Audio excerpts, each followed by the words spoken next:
शहरामधले जे illegal hoarding आहे या संदर्भात सर्वेक्षण करण्यासाठी प्रशासनाला आज मी तसे आदेश दिलेले आहेत. त्या संदर्भात एजन्सी नेमून पुढच्या 8-10 दिवसामध्ये सर्वेक्षण सुरू होईल. जवळपास 1000-1500 होर्डिंग इल्लीगल शहरामध्ये आहेत. मागच्या काळातही तसा रिपोर्ट आला होता आणि आत्ताही प्रशासनाला सांगितलं की मला उद्या 15 दिवसात ते 20 दिवसाच्या आत हे होर्डिंग मिळले पाहिजे.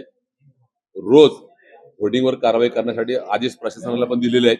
आतापर्यंत 67 म्हणजे होर्डिंग्स पाडलेत. मी चेअरमन झाल्यापासून पाठपुरावा करतोय. दुसरं, त्यांना अतिरिक्त स्टाफ देण्यासंदर्भात असेल, त्यांचे मॅनपॉवर असेल, जेणेकरून पुढच्या काळातही हे सक्षम व्हायला पाहिजे. 2013ला 222 रुपये रेट होता होर्डिंगचा, तो मधल्या काळामध्ये 111 झाला. मग हायकोर्टाने ऑर्डर दिली. तर त्या संदर्भामध्ये शेवटी पुणे महापालिकेचं हित लक्षात घेता पुणे महापालिकेला होर्डिंग पॉलिसीच्या द्वारे रेव्हेन्यू जनरेट व्हायला पाहिजे. म्हणून जे आता आदेश दिलेत हायकोर्टाने त्याच्या माध्यमातून जवळ 70 ते 80 कोटी ह्या होर्डिंग वाल्यांकडे येणं आहे. तर लवकरात लवकर ते होर्डिंगचे जे रेव्हेन्यू शिल्लक आहे तो मला वाटतं की जो निर्णय झालाय ते 70 ते 80 कोटी त्या महिन्याच्या आत वसूल करण्यासाठी सांगितलेले आहेत. तोपर्यंत ह्यांना रिन्युअल देऊ नये. तसंच नवीन कुठलीही परवानगी द्यायची असेल शहरामध्ये तर त्या संदर्भामध्ये पूर्ण प्रस्ताव तयार करून स्टेबिलिटी रिपोर्ट घेऊन आणि त्याची माहिती घेतलेली देऊ नये. नवीन कुठल्याच होर्डिंगला आम्ही परवानगी आता देणार नाहीये असं त्यात ठरलंय.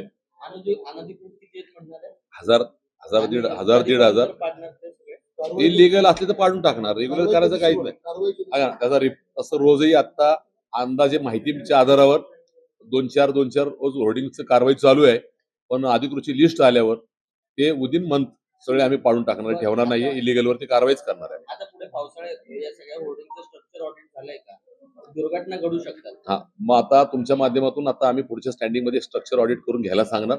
ज्याचं स्ट्रक्चर ऑडिट नसेल त्याच्या होर्डिंगवर कारवाई करणार. हा एक मुद्दा महत्वाचा उपस्थित केला आणि तो नक्की आम्ही करणार आहे. ओव्हरहेड केबलच्या बाबतीत जे काही गुन्हे दाखल होत आज ओव्हरहेड संदर्भात स्वतः मी प्रश्न उपस्थित केला माननीय आयुक्त, ऍडिशनल शेकटकर मॅडम असतील त्या सर्वांना, की आजही शहरामध्ये मग मोठ्या कंपनीचं मी दाखवलेले माझ्याकडे स्वतःकडे स्पॉट आहेत. मग त्याच्यामध्ये व्होडाफोन कंपनी आहे, त्याच्यामध्ये जीटीपीएल कंपनी आहे. त्यांनी इनपुट घेतले जुन्याचं, ते दाखवले. त्या स्पॉटवर तुम्ही जाऊन गुन्हा दाखल करा. आणि आता शहरामध्ये ज्याही ठिकाणी कोणी छोटे ऑपरेटर असू दे किंवा मोठे ऑपरेटर असेल, जर केबलची लाईन ओढत असेल तर त्याच्यावर गुन्हा दाखल करा आणि त्याच्यावर कारवाई करा असं सांगितलं आहे. दुसरं, 2021ला ह्या केबलद्वारे पुणे शहरात कुठं केबल इलिगल आहे त्याचं एक एजन्सी नेमली होती त्या काळात स्टँडिंग कमिटीने. त्या कंपनीने पण रिपोर्ट दिलाय. त्या रिपोर्टच्या आधारावर 2024 मध्ये माननीय विक्रम कुमारांनी एक नियमावली बनवली की ओव्हरहेड केबल इलिगल कशी आहे, त्याच्यामध्ये किती दंड घेतला पाहिजे आणि अंडरग्राऊंड सुद्धा काय नियमावली केली पाहिजे. जाताना आयुक्तांनी ती नियमावली सेंड केली. पण मीनवाईल 2023 मध्ये केंद्र राज्य सरकारच्या नियमामध्ये ओव्हरहेड केबलला परवानगी देत असताना अत्यावश्यक सेवा असेल, दूरसंचार असेल, मला वाटतं पोलीस खात्याची असेल, महत्वाच्या ठिकाणच्या संदर्भातले त्यांनी परवानगी दिल्या होत्या. पण मुख्य रस्ता असेल किंवा ह्या संदर्भातलं एक माहिती दिवटे साहेबांनी आम्हाला दिली ती 2024 ची विक्रम कुमारांची नियमावली. आणि आता माननीय नवीन कमिशनर साहेबांनी त्या नियमावली बनवत असताना ह्या सगळ्या कंपनीच्या प्रतिनिधीला त्याच्यामध्ये ऍड केलंय. म्हणजे ही आणि एकत्रित्या करून ही नियमावली केबलवाल्यांसाठी सुकर नसणार आहे. त्याच्यामध्ये राज्य सरकार, केंद्र सरकार आणि विक्रम कुमारने केलेल्या नियमावलीला एकत्रित्या करून मग दंड वसूल असेल, त्यांच्यामध्ये नियमावली करत असताना मुख्य रस्ता, त्याच्यानंतर ज्या केबल्स कंपन्यांनी इनपुट दिलेले आहेत मोठ्या कंपनीला त्याचा रेव्हेन्यू, या सगळ्या विषयाचा विदिन 1 वीक आम्ही म्हणालो आठवड्याच्या आत तुम्ही अहवाल सादर करा.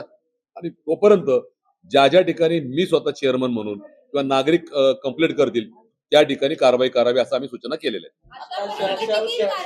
साधारण किती मीटर लांबीच्या केबल्स आहेत? नाही, मागच्या काळात कारवाई झाल्या होत्या. आत्ताही बालेवाडीमध्ये तिथं कारवाई झाली. त्यानंतर मुंडवा परिसरामध्ये कारवाई झाली.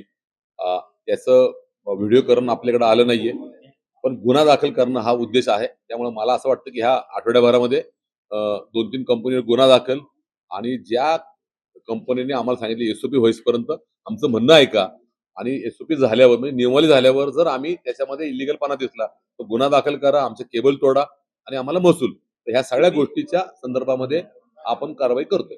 एकंदरीत तुम्ही जी आता जी केबलवरती कारवाई करता, अंडरग्राऊंड जी केबल आहे ती साधारणतः किती किलोमीटर पर्यंत आहे? अंडरग्राऊंडच्या केबलवर कमीत कमी 1,500 किलोमीटरच्या वर अंदाज प्राथमिक दृष्टी खाली सुद्धा इलिगल आहेत.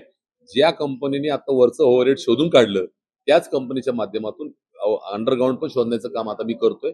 मग ते महानगरपालिकाचा पाठपुरावा नसू दे, मी लोकप्रतिनिधी एक चेअरमन नात्याने या शहराचं हित बघून इलिगल साठी ते सुद्धा आता शोधायला मी चालू करतोय. ओव्हरहेड बरोबर अंडरग्राऊंड पण शोधणार, जेणेकरून इलिगल बाहेर काढणार. कंपन्यांना पाहिजे असेल तर त्यांनी अंडरग्राऊंड करावं, महापालिकेला रेव्हेन्यू जनरेट करावा आणि महापालिकेचं विद्रुपीकरण थांबावं. हा माझा मत आहे. महसूल वाढला पाहिजे, इलिगल थांबलं पाहिजे. इतक्या